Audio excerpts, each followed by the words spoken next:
Masalah geus perekonomian mah sanajan orang-orang tertentu mah bermasalah ka hareup da urang mah masalah geus sakikieuna bae. Tetapi ketika agama nu diacak-acak lain deui urusanna. Lain deui urusanana. Penyerobotan agama urang mah teu paham. Tetapi di Indonesia kan aya peneliti, sudah berapa poin Kristen menyerobot Islam? Sudah berapa poin Katolik menyerobot Islam? Urang mah teu nyaho penyerobotan belah mana. Hanya manehanana nu di luhur anu nyaho, urang hanya informasi. Sakige alhamdulillah henteu pernah diprovokasi. Sugan aya nu nyaritakeun ka rimpak eueuh, berarti ketenangan tetep aya. Mun dicaritakeun marudah kabehan urang. Tetep masih kada ditahan ulah, tenang keur diurus, lamun kukula ku hari dicaritakeun nu aslina insyaallah kabeh urang ieu daek perang wajen kumaha ge sekalipun nyawa tarohanana geus kadeuleu bae sorga. Haji Peni mah sorga teh bidadari. Iya nya geus teu kadeuleu naon bidadari mah ieu. La ilaha illallah. Negara nu pertama dihuni ku manusia adalah Mekah. Masya Allah. Lamun dihitung kuari geus sabaraha ribu tahun timimiti Kangjeng Nabi Adam cicing di Mekah datang ka ayeuna. Cik sakaol datang ka ayeuna 7.000. Cik sakaol 10.000 tahun. Dihitung ku ahli arkeologi aya anu ngitung 5.000 tahun. Eta mah hanya prediksi tina benda-benda jeung peninggalan nu nyaho mah hanya Allah Subhanahu wa taala. Lantaran teu make calana atuh anakan deui. Jadi di sorga macan boga anak Kanjeng Nabi Adam. Jadi di dunia Mekah karat. Lahirlah anak Adam Kanjeng Nabi Adam alaihi salam kacaritakeun sakali lahir 2 sajodo tereh loba. Entak lamun dicayur dirimpak di dieu namun aya nu ngalahir sekali dua eta bagus. Tereh pinuh imah kamar tereh nyieun deui.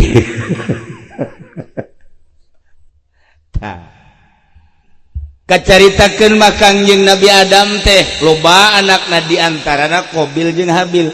Kakaraksa anak Adam doang geus mulai setan teh ngagoda.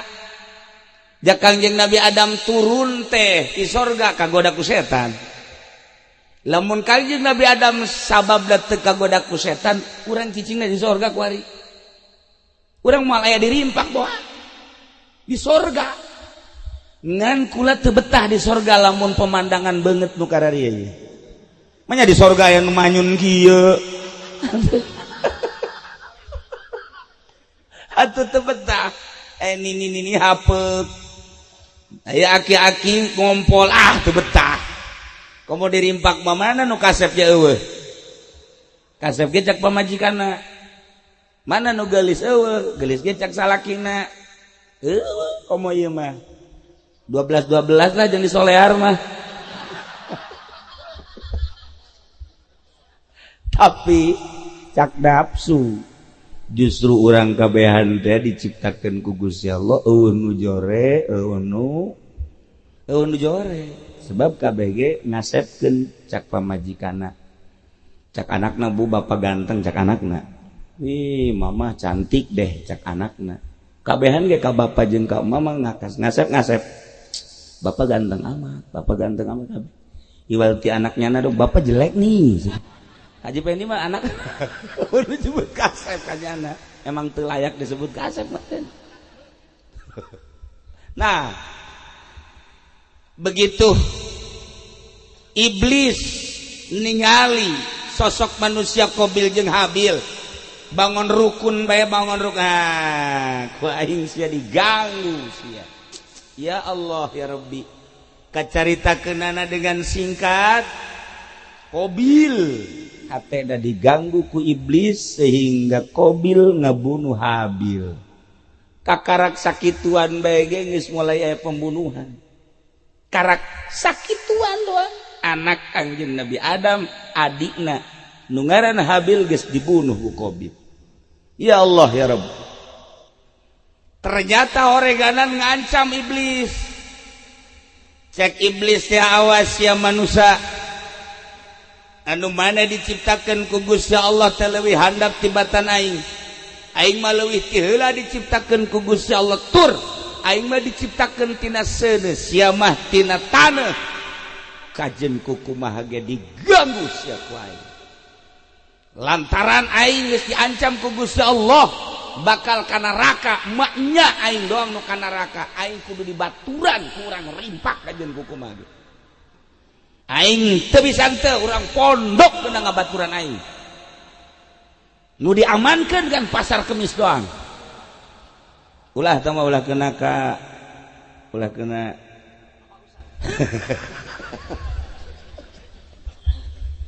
Iya mulai. Iblis ngibarkeun bendera katakaburan.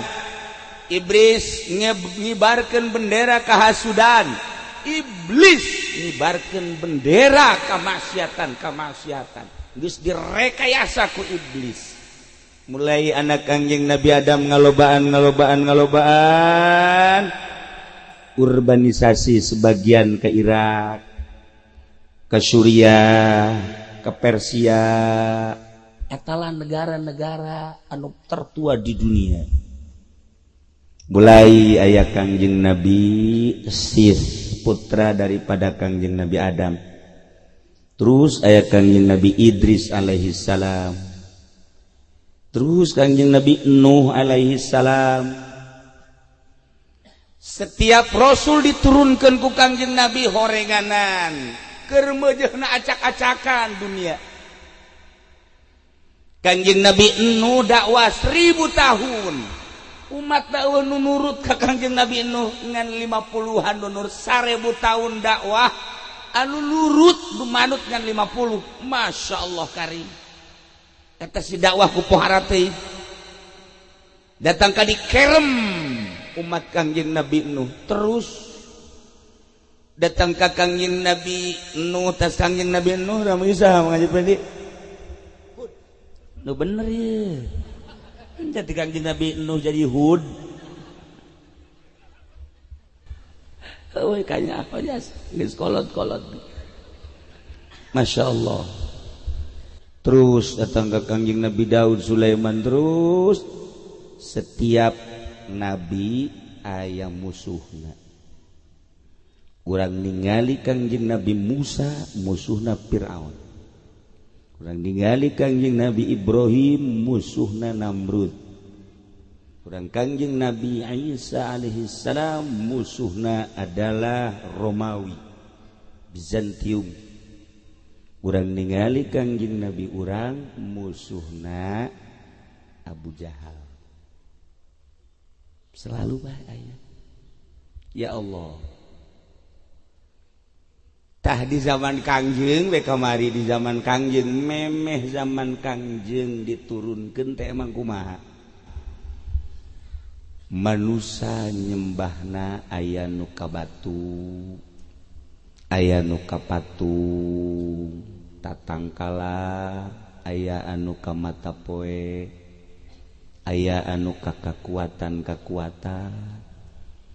Sesembahan jelema teh kumaha kahayangna bae.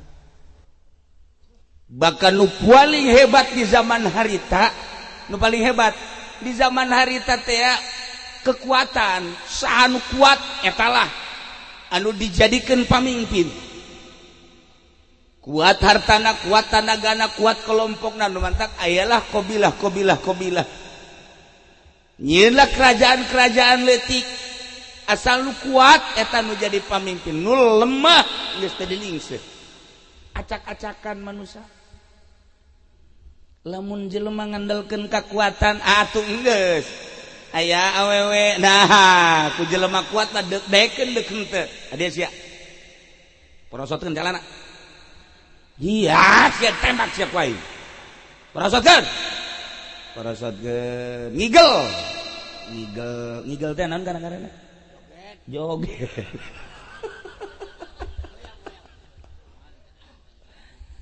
Eta ku kakuatan jelema baheula teh kos kitu. Di inuman mabok, zina, masya Allah. Engke kan reuneuh anakna, atuh anak jadah, anak zina. Kitu jeung kitu bae terus bae kahirupan teh disebut zaman patrah. Selama 500 tahun eta hirup kana itu 500 tahun. Masya Allah. Saha nu gagah eta nu menang, saha nu kuat etalah nu menang hukum rimba. Ya Allah ya Rabbi. Pembunuhan setiap hari, pemandangan judi setiap hari, pemandangan perzinahan setiap hari, percokolan perdagangan setiap hari, ribut. Ieu di zaman memeh Kangjeng Nabi diturun acak-acakan. Jadi sesembahan teh atuh macem-macem. Isuk-isuk teh deuk nyembah aya nu ka panon poe kikieuan bae. Wow. Aya nu ka batu dikieu-kieu bae batu diusapan, aya nu ka batu cincin. Aya nu nyembah ka jelema. Aya nu nyembah macem-macem teu puguh. Ya Allah ya Rabbi. Tatanan kahirupan manusia saat eta geus teu ngalingseun. Taurat aya geus teu dipake, Injil aya geus teu dipake, cuma sekedar ngaranna bae. Taurat nu cekel ku Yahudi, Injil nu dicekel ku Kristen. Padahal kahirupanana geus teu beradab sama sekali. Sebab Injil jeung Taurat ditahrif, diganti-ganti. Teu puguh. Tengah-tengah karusakan tatanan kehidupan manusia, maha kawasa Allah ngalahirkeun seorang manusia nu kaset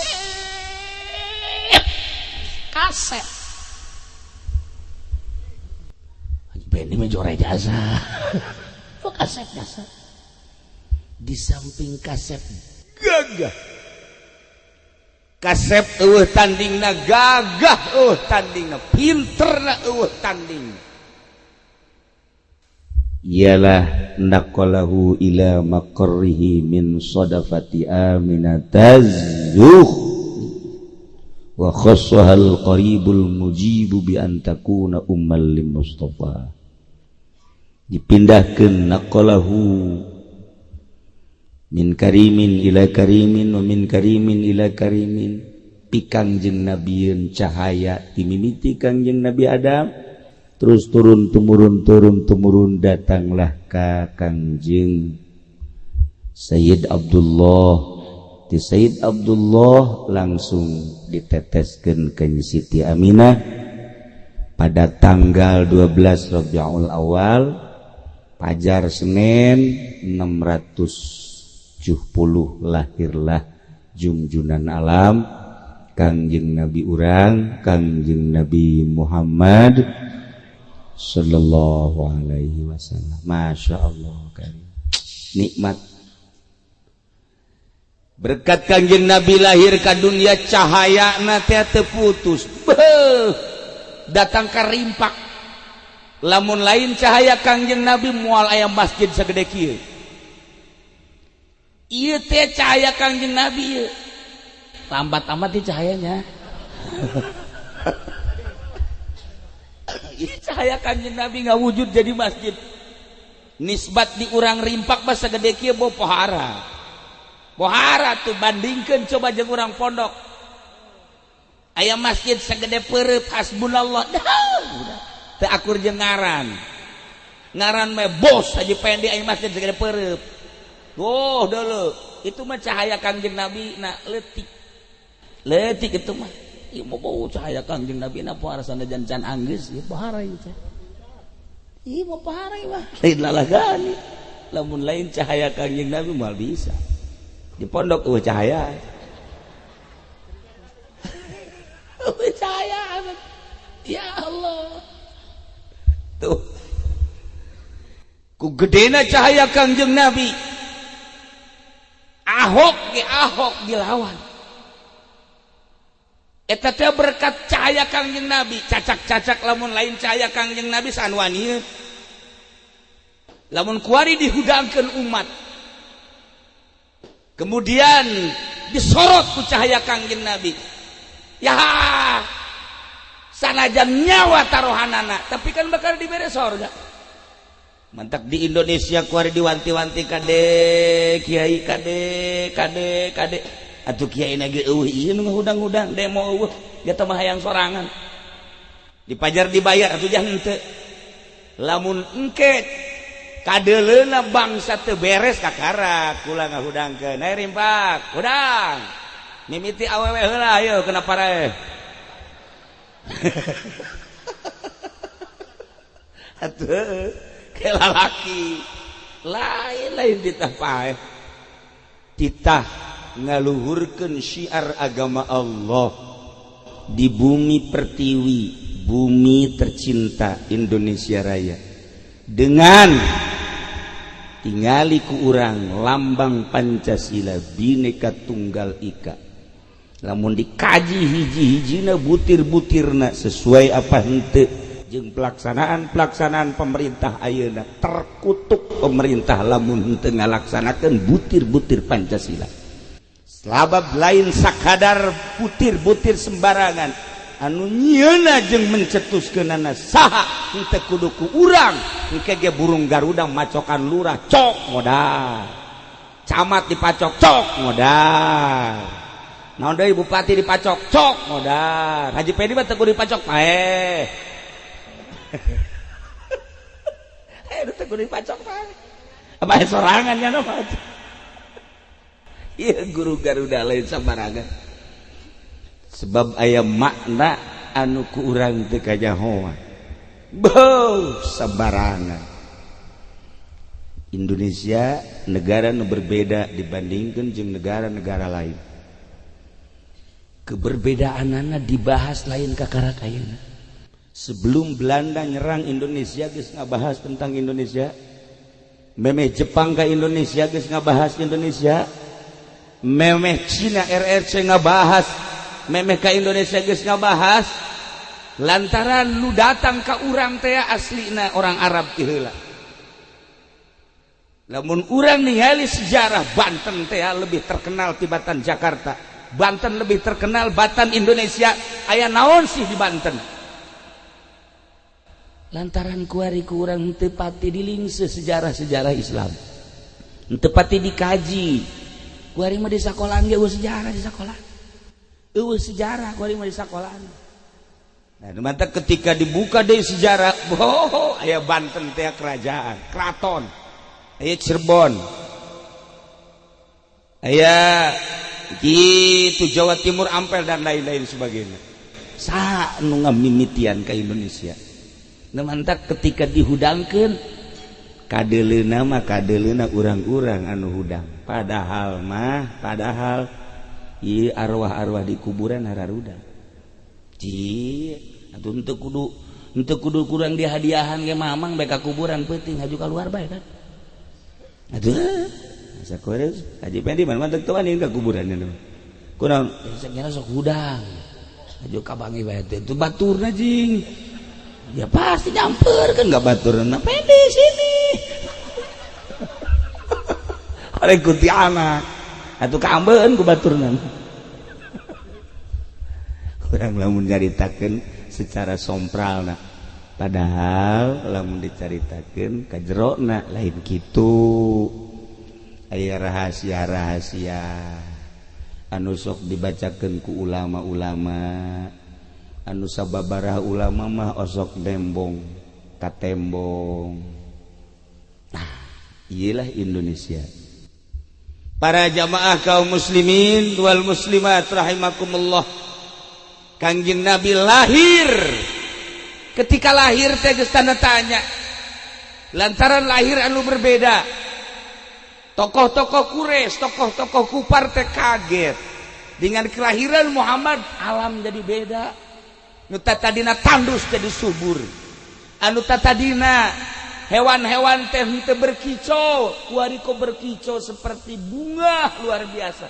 Aya tanda-tanda kehidupan dengan lahirna Kangjeng Nabi.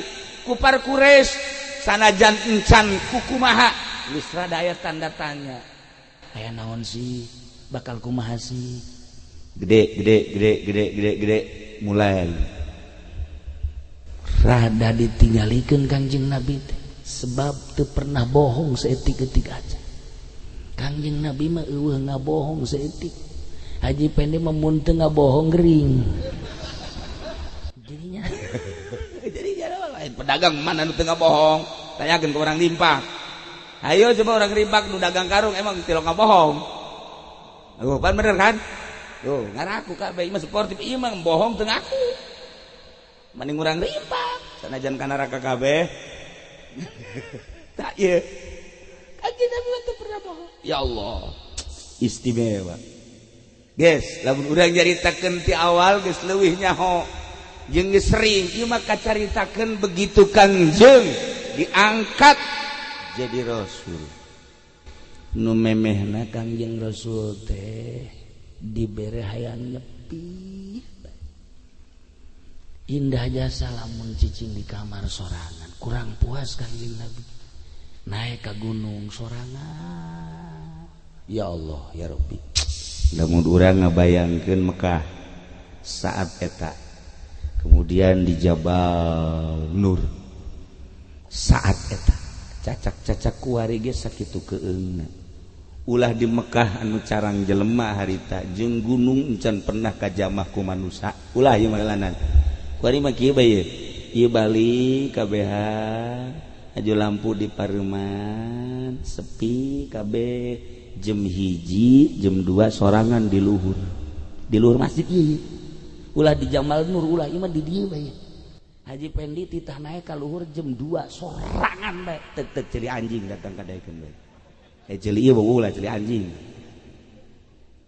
Sieun urang masjid ieu Kanjeng Nabi mah kalau sorangan. Ya Allah. Kitulah hamba-hamba Allah ketika hendak menghadap Allah teh embung dibaturan ku sasaha. Lamun Kangjeng Nabi na seperti kitu datang ka ayeuna ge kitu bae. Di mana santri geus menguasai ilmu kemudian hayang dumadeuheus ka Gusti Allah, biasana manehanana di kamar sorangan. Kurang puas di kamar ka gunung sorangan. Kurang puas ka leuweung. Jelema anu endek beneran ibadah aya nu seperti kitu bahkan loba. Urang mah kuari moal ngeunaheun nyaritakeun ibadah teh sebab hayangna diriung-riung jelema minimal opatan ngariung aju bae timbul eceng gondok timbul as urang mah ririungan bae nanaon ge ririungan moal beres ta ieu nu mantep ka Gusti Allah teh seperti kitu. Nah, kuari aya kene ge aya. Kuari ge aya kene di Indonesia mah loba kene. Alhamdulillah. Matak teger. Kajen ku mah insyaallah teger. Ulah leutik hate. Tah, Kangjeng langsung diangkat jadi rasul. Tidinya Kangjeng Rasul teh kan dakwah. Ieu nu jadi masalah teh kieu. Lamun sakadar ngadakwahkeun teh ngadakwahkeun soal baju, tenang urang Arab. Lamun sakadar ngadakwahkeun soal perdagangan, teu dianggap urang Arab. Lamun ngadakwahkeun soal perbudayaan dek dirobah ala kadar, lah. Tapi ieu mah pan ngarobah Kangjeng Nabi teh ngadakwahkeun sesembahan nu tatadina nyembah ka patung ulah teh Kangjeng Nabi. Nu tatadina nyembah ka batu ulah, nu tatadina nyembah ka mata poe ulah, nu tatadina nyembah ka makhluk-makhluk ulah. Hiji bae sembah Allah eta nu berat. Eta teh nu berat tah. Lamun kita ngarobah soal politikan geus masalah cek urang Arab. Lamun di dakwahna soal perekonomian alah sapira perekonomian geus lah. Lamun ngadakwahkeun sekedar perbudayaan lah gampang. tapi ieu mah ngadakwahkeun soal kepercayaan. Teu meunang percaya pangeran teh batu, teu meunang percaya pangeran teh kayu, teu meunang percaya pangeran teh mata poe, teu meunang percaya pangeran teh makhluk hiji becak Gusti Allah. Cak Kangjeng Nabi, Allah iyalah nu jadi masalah Abu Jahal ngamuk. Cak Abu Jahal mah da sia teh kira-kira ngajak ke segala pangeran Allah. Ai ieu pangeran anu geus kebal jasa ieu Lata Uzza deuk ka manakeun. Lang budaya ta pangeran. Deuk dikumahakeun ku sia ieu mah. Hayu. Nu mantak aing greget ge ka sia. Ieu pangeran ieu hook jasa ieu. Menang matrian lalauna. Aju dicet, matana molotov teu kicep-kicep. Kos kitu tah patung mah. Tah. Jadi berat teh eta akidah.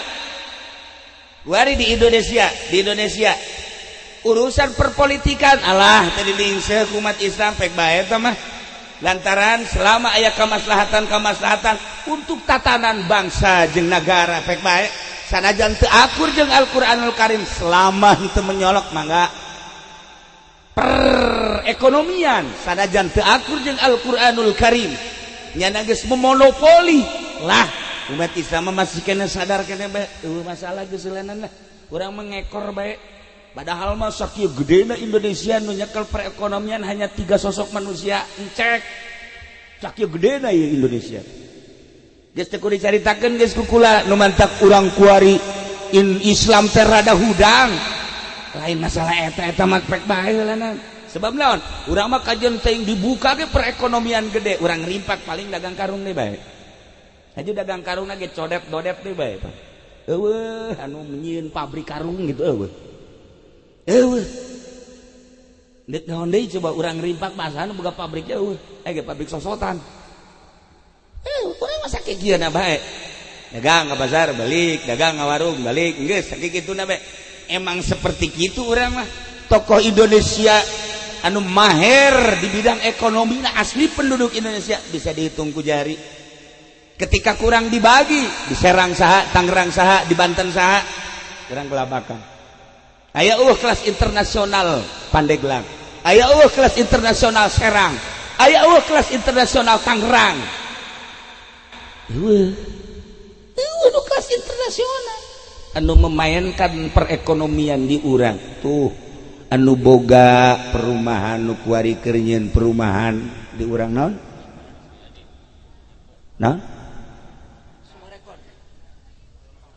kanya aos sia tuh harus diajak bukan aos asa ulang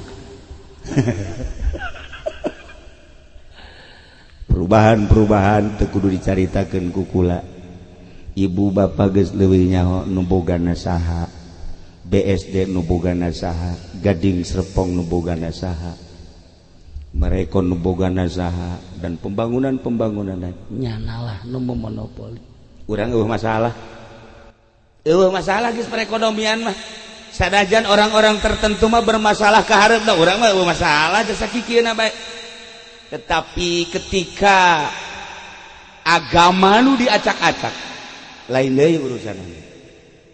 deui urusanana penyerobotan agama urang mah teu paham tetapi di Indonesia kan aya peneliti sudah berapa poin Kristen menyerobot Islam sudah berapa poin Katolik menyerobot Islam urang mah teu nyaho penyerobotan belah mana hanya manehanana nu di luhur anu nyaho urang hanya informasi sakige alhamdulillah henteu pernah diprovokasi sugan aya nu nyaritakeun ka rimpak berarti ketenangan tetep aya mun dicaritakeun marudah kabehan urang tetep masih kada ditahan ulah tenang keur diurus lamun kukula ku hari dicaritakeun nu aslina insyaallah kabeh urang dieu daek perang wajen kumaha ge sekalipun nyawa tarohanana geus kadeuleu bae sorga Haji Peni mah sorga teh bidadari. Iya. Nya geus teu kadeulana naon bidadari mah ieu. Ngan moal wakal. Tenang we heula kalem keur diurus. ulah sanajan polisi ge polisi atuh agamana Islam jeung mantep mah nyana ge bertanya-tanya ieu aing sakadar di dunia dibere gaji kaler kidul wetan kulon tita urusan ieu itu ke aing di akhirat ka surga apa ka neraka sarua bae polisi ge jaya imanan sarua tita ngajagaan Ahok ieu sia ka surga apa ka neraka sia ha nyana ge bertanya-tanya kayak lainnya mantap ditenangkan tenang ulah kalem ke wayah kukula dicaritakeun aslina kakara kumpulan kula gede-gedean dirimpak aya naon masjid anggeuskeun nah iyalah Kanjeng Nabi teh eta teh nu berat teh dakwah akidah. Ieu di Indonesia teh geus penyerobotan luar biasa. Islam teh pernah nyerobot, inget ka almarhum Kiai Zainuddin MZ. Kapan Islam menyerobot tentang dakwah? Enggak pernah. Islam dakwah di majlis, Islam dakwah di masjid, Islam dakwah di lapangan khusus dengan orang-orang Islam. Tidak pernah kita mendengar bahwa Islam memberikan supermi kepada Katolik, enggak pernah, karena mata boga duit. Enggak pernah. Tetapi kenapa Kristen menyerobot? Iya MZ nyaritakan baheula 10 tahun yang silam hebat. Nah, wari ternyata penyerobotan urang mah teu nyaho. Hanya kelas-kelas elit lah nu nyaho.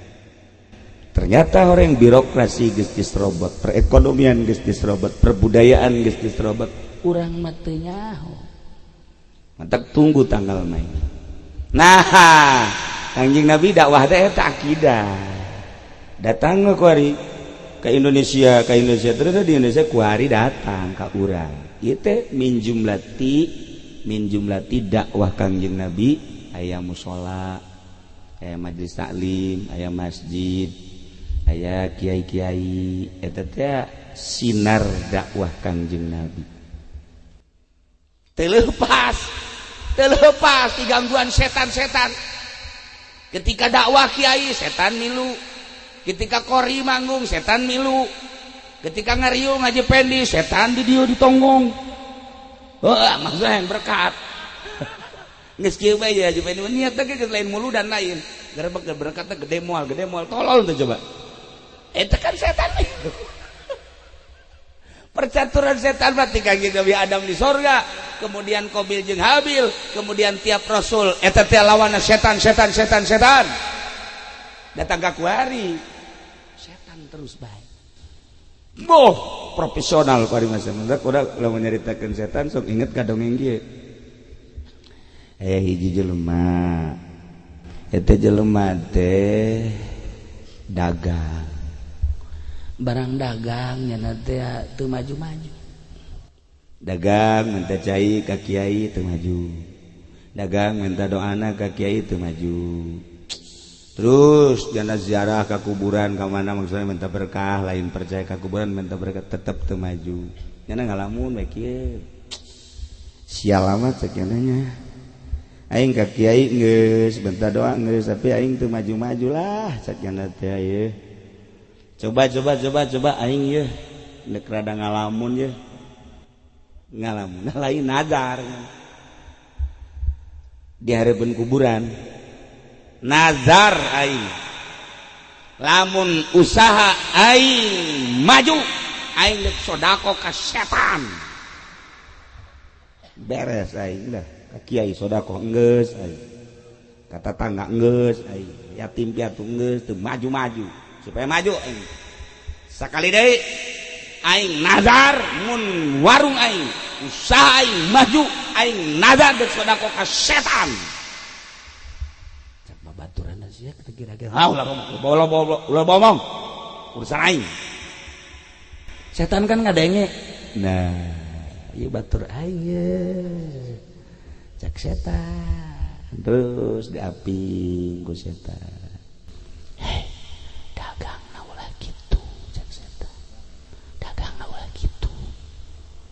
Isikan lirah teh oplos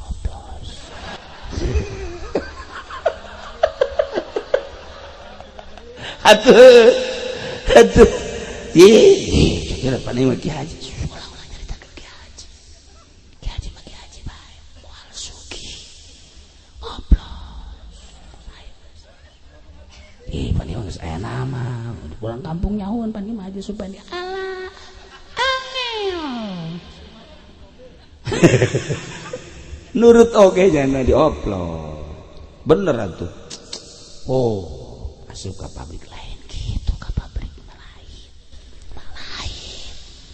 tateneuran jelema duit eta aju engkengnya lain limbahna bae lain limana bae lain anu aslina ge hayu bawaan sial jasa setan Masya Allah itu bisa atuh setan terus digoda terus ku setan ya Allah eta alhamdulillah maju jasa usaha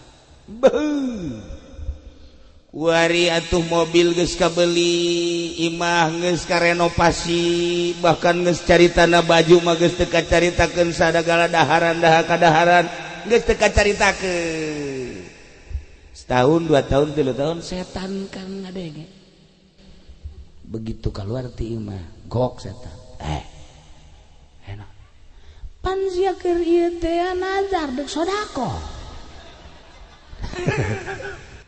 bisa setan ira sia nazar deuk kalaksakeun nazar ira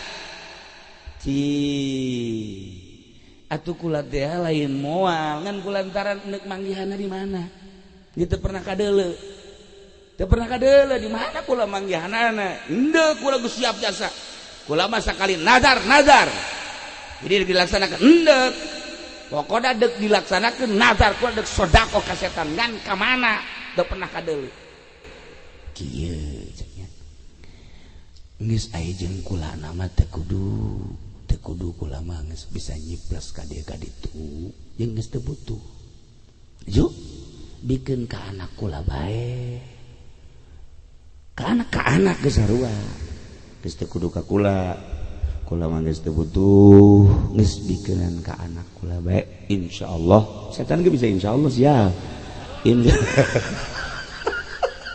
paseh jasa deh insyaallah cenah cukup nazarna dia tuh itu naon di mana manggihan anak di mana manggihan anak kula mah macem-macem kahiji di pasar nuana lamun aya anu nimbang urangan timbangan lamun aya nu dagang nipu lamun aya nu dagang ngabohong ta eta anak kula teh bikeun ka dinya eta anak kula sugana dirimpak maloba anak setannya kira-kira aya teh anak setan dirimpak tuh coba saurang da tujukeun sangaranna ulah sok kajaro-jaro asal di dia anak setan mah lurus di asal di dia anak setan boy hiji ta eta laju pikeun ta kadinya dua anak setan anak kula teh eta teh lamun ngariung ngayang berkat eta anak kula ulah kabehan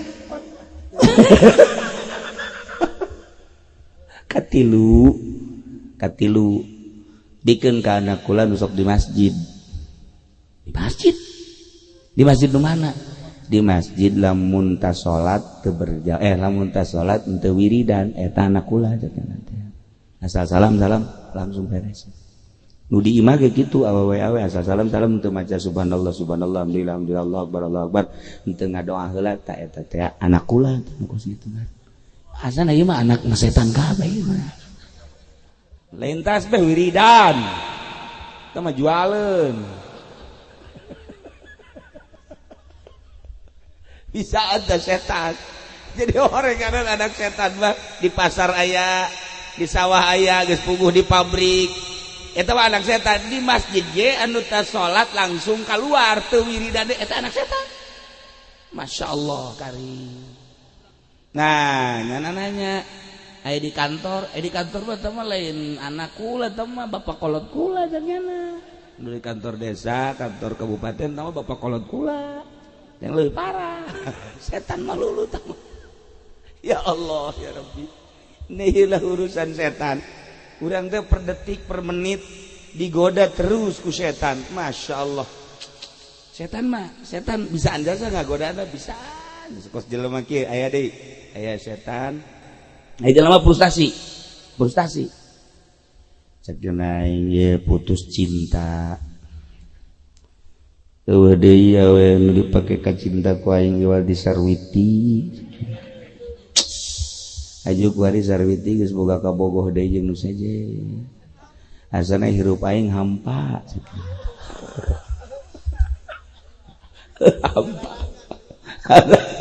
Lempang asa teu napak jeung teh. Asana di dunia nu geulis iwal di Sarwiti. Hiji we tah aing mah lamun teu sampe kawin jeung nyana teu kalaksanakeun aing mah mani ngagejeburkeun maneh cek ka sumur. Teu budak bloon nya. Cek nya mah meureun Lampung. Atuh deuleu di Lampung tuh si embal loba. Tapi kan cinta mah lain kitu. Teka deuleu di Arab aya nu geulis, teka deuleu di Uzbekistan aya nu geulis, teka deuleu di Cina aya nu geulis, teka deuleu di Indonesia aya nu geulis. Lamun jelema geus bogoh ka eta bogoh, datang ka embung kawin jeung sasaha. Ku hari Sarwitina geus dibawa ke batu.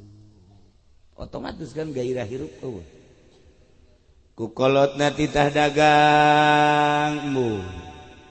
Kita ke pasar embung. Isuk-isuk nyana ngaringkuk bae lain mandi embung. Dahar lamun teu jeung daging ayam teh dae. Putus cinta si kieu. Ya geus pokona parah aja sih mah. Parah. Akhirnya bener oge terjadi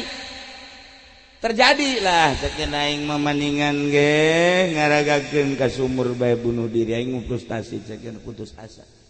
Barang dek ngaragakeun ka sumur kumaha mun teu paeh aing. Misalna aing ka sumur aju aya jelema nimba pan teu jadi paeh. Ah moalah. Aing dek ngadahar racun bae cek racun bae geus disiapkeun. Kumaha lamun aing nginum racun hajuk misalna pas minum kekerlekan aya nu nulungan teu jadi paeh aing. Maning ka gunung bae malah. Maning ka gunung aing mah ngaragakeun maneh. Naiknya na ka gunung. Maksudna yang sagegeraan paeh. Begitu geus datang ka luhur neuleu ka gunung dihandap loba jelema. Ye atuh aing gurintil kayak jelema dihandap.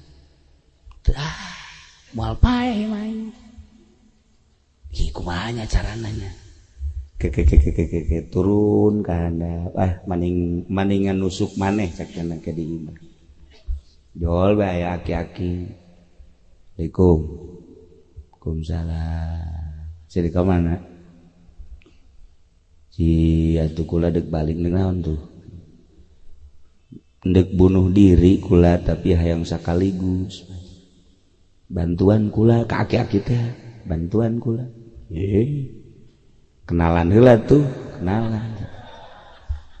Begitu kenalan, waun teh ka aki. Teh aki itu ya malaikat Israil. Pencabut nyawa. Ji, itu kebenaran. Kebenaran. Malaikat atuh lain ti tadi. Kula ieu di ka sumur hayang paeh. Nginum racun hayang paeh, ka gulung hayang paeh. Ieu kuali dek bunuh diri enggeus kula mah nyerahkeun sadaya-daya. Cabut. Ye geura. Emang kunaon? Sarwiti di bawah batu.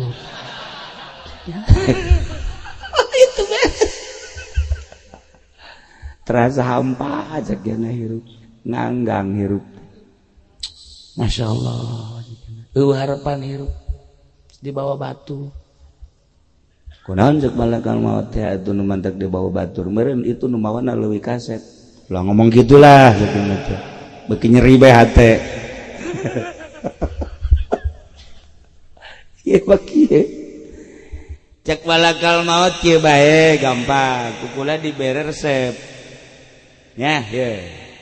Resepna adukeun daun ieu tilu datang ka imah kucek aduk engke diinum bisa dipakai ka batu maksudna lamun engke tas diinum haju kula aya disirah di dieu berarti eta geus wayah paeh lamun kula aya di suku nah ieu moal waka paeh sakitu bae nah henteu naon bere ka tatangga ka sasaha ge misalna tatangga deuk jauh kene apa lila kene ka paeh inuman ku eta lamun kula aya di dieu disirah berarti tereh paeh lamun di suku angel kene ka paeh wah mantap cenah kos kieu mah he guys kitu bae ngan ieu bae resep nu ieu tah nya resep nu ieu tilu memeh nu tilu ieu heula teh inum dibere daun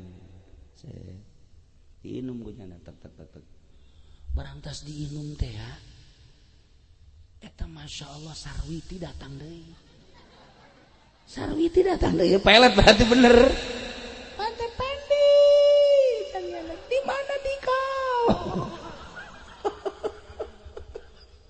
atuh masya Allah kaji pendi atuh pahara akhirnya mah biasa deui nyana ngahiji deui pebogohan teh ngahiji deui bahkan kawin atuh usahana maju biasa kuari mah imah tangga teh jeung kabogoh nanti maju di usaha coba-coba nyana ngadahar ramuan anu tadi teh kucek-kucek ku cenah inum begitu diinum malaikat teh aya di dieu malaikat maut di dieu di sajarapan aya di dinya nyana pindah ka belah ditu ngageser suku di dieu malaikat aya di dieu muter jana malaikat maut aya di dieu hei malaikat pada tuh milu muter sih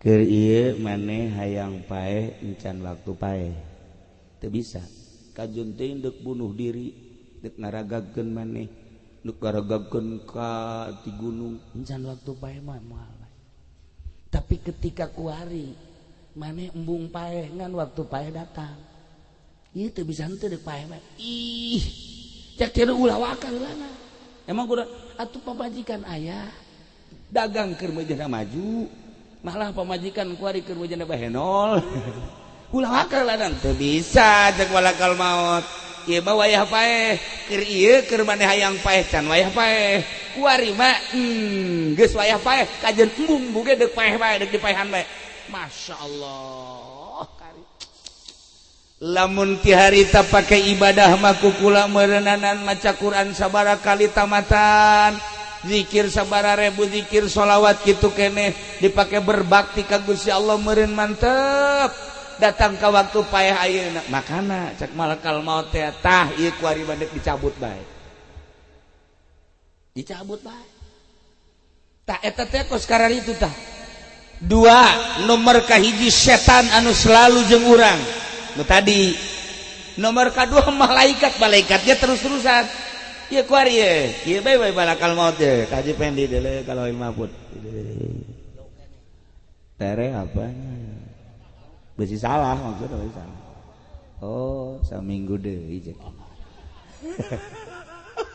kalau mau teh kitu bae ya Allah ya Rabbi para jamaah kaum muslimin wal muslimat rahimakumullah nah iyalah lalakon dakwah kangjeng Nabi datang ka ayeuna terus nu paling berat adalah tentang ngadakwahkeun akidah nu diulang tadi urang tadina 90% muslim Islam kuari menurun geus 85% kuari geus turun deui jadi 80% karena umat kafir tambah umat Islamna di KB kaharipna kualitasna deui di samping kuari itu loba kualitas Islam nu masantren geus kurang dan lain-lain sebagainya nah nu mantak dengan ayana maulidan ieu hiji urang mengenang Kangjeng Nabi jeung urang luar biasa bungahna belah dieuna urang hayang kasyafaatan kabelah ditu nama urang supaya gairah ibadah urang mantap ka Allah jeung ka Kangjeng Nabi Muhammad sallallahu alaihi wasallam. Nah, supaya urang leuwih mantap ibadah ka Allah, naon anu dibawa ku Kangjeng Nabi melalui pendidikan-pendidikan pondok pesantren bakal nyaho supaya urang mantep cara wudu nu bagus, cara salat nu bagus, cara puasa nu bagus, cara zakat nu bagus, cara haji nu bagus.